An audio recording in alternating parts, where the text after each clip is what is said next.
Jail পাবেন সংখ্যালঘু মুসলিম যুবক ছেলেদেরকে এই সরকারের প্রশাসন মিথ্যে মামলায় জেলে ভরবে। এটাই হলো এই সরকারের কাজ। আমার নামে উত্তর দিনাজপুরে একটা আপনারা সকলেই দেখেছেন যে জানুয়ারি মাসে একটা এনকাউন্টার হয়েছিল। আমি খালি 2 লাইন লিখেছিলাম যে রাজ্যের প্রশাসন যদি জজ হয়ে যাবে তো দেশের সুপ্রিম কোর্ট হাইকোর্ট কিসের জন্য আছে? তার জন্য আমার ওপরে এখন অব্দি আমার ওয়ারেন্ট বাইর হয়েছে, নর্মাল সেকশনে আমার ওপরে এফআইআর করেছে। আমি আমার দেশের আইনের ওপরে ভরসা আছে। আমি সুপ্রিম কোর্টে গেছি, আশা করি যে আমার সামনের সপ্তাহের মধ্যে বেল হবে। তারপরে জেলায় ফিরে আমি রাজ্য প্রশাসন, মুর্শিদাবাদ প্রশাসন এবং এই সরকারকে আমি ধুল চাটাবো। 21-এর নির্বাচনে এই সরকারের মন্ত্রী থেকে বিধায়ক সবাই আমাকে কেনার চেষ্টা করেছিল। তারপরে আমি বলেছিলাম তোমাদের মতন আমি পকেটে ভরার জন্য, সংসার চালার জন্য পার্টি করতে আসিনি। আমি এসেছি আমার মুর্শিদাবাদের উন্নয়নের জন্য, আমার জাতির উন্নয়নের জন্য, আমার দেশের উন্নয়নের জন্য। আর আমরা এমন একটা লিডারের ঝান্ডার তলে কাজ করছি, ব্যারিস্টার আসাদুদ্দিন ওয়াইসি, যে কিছুদিন আগে আপনারা দেখলেন কেন্দ্রের শাসক সরকার কালা কানুন পাস করলে সেই কানুনের বিরুদ্ধে ব্যারিস্টার আসাদুদ্দিন ওয়াইসি সাহেব দেশের প্রধানমন্ত্রী নরেন্দ্র মোদীর চোখে চোখ দিয়ে একাই লড়াই করেছে। দ্বিতীয় কাজ, প্রথম ব্যারিস্টার আসাদুদ্দিন ওয়াইসি সাহেব সুপ্রিম কোর্টে গেছে, তারপরে তো অন্যরা গেছে। তার যদি আমরা হাতকে না শক্তিশালী করি, আগামী দিনে আমাদের হয়ে কে কথা বলবে বলেন? আজ বিজেপির হিন্দুত্ববাদী রাজনীতির চাপে মমতা ব্যানার্জি আপনার আমার টাকা দিয়ে, যাকে আমরা ভোট দিয়ে জিতিয়েছি স্কুল করার জন্য, রাস্তা করার জন্য, আর দীঘাতে মন্দির তৈরি করছে কয়েকশো টাকা খরচা করে। আজ বাংলার ঘরে ঘরে প্রসাদ তারা কাটাবে, সেটা তার ধর্ম করতে পারে। কিন্তু এই সরকারকে আমরাও ট্যাক্স দিই, আমরা তো ভোট দিই, তা আমরাও তো আশা করতে পারি দীঘাতে আমাদের একটা মসজিদ, সেখানে আমাদের মানুষরা যায়।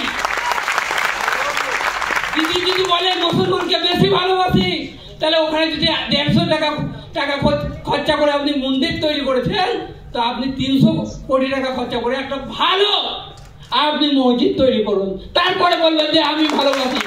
আপনি মুখে এক কথা বলবেন,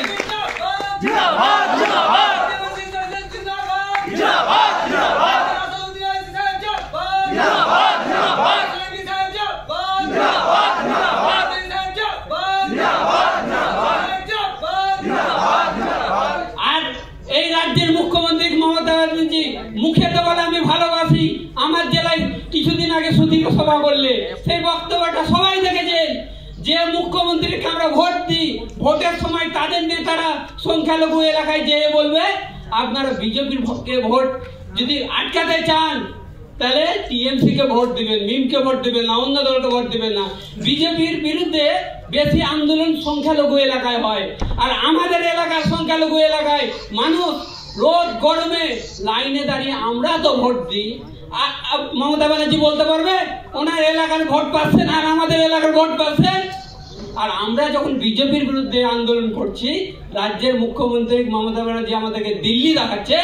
এবার আপনার নেতারা যদি আমাদের এলাকায় যায় আর যদি সংখ্যালঘু এলাকায় ভোট চাইবে, আমাদের এলাকার মানুষও আপনাদের নেতাদেরকে সঠিক জবাব দিয়ে 26-এর নির্বাচনে আপনাদেরকে শিক্ষা দিবে। এই বলে আমার বক্তব্য শেষ করব। আমাদের রাজ্য নেতা ইমরান সালঙ্গী সাহেব, আমাদের নাফিস আনসারি সাহেব ওনারা আছে, এবং আমিও জানুয়ারি মাসে আমাদের ইমরান সালঙ্গী সাহেবের সঙ্গে ব্যারিস্টার আসাদুদ্দিন ওয়াইসি সাহেবের ঘরে গেছিলাম। উনি বলেছে 2026 আমি সর্বশক্তি দিয়ে লড়বো, এবং তার প্রস্তুতি নিয়ে রাজ্যে মেম্বারশিপ অনলাইনের মাধ্যমে চালু করেছে, আপনারা দেখেছেন। এবং আজকে আপনাদেরকে ডাকা কিসের জন্য? যে আপনারা আজকের পরে ঘরে যে দায়িত্ব নিয়ে যাবেন, যে আজকে একজন এসেছেন, আগামী দিন কলকাতায় শীঘ্রই আমরা শহীদ মিনারে ডাক দেব, আপনাদেরকে 10 জন করে আনতে হবে। এটা আপনারা দায়িত্ব নিয়ে আনবেন তো? কলকাতা জাম করবেন তো?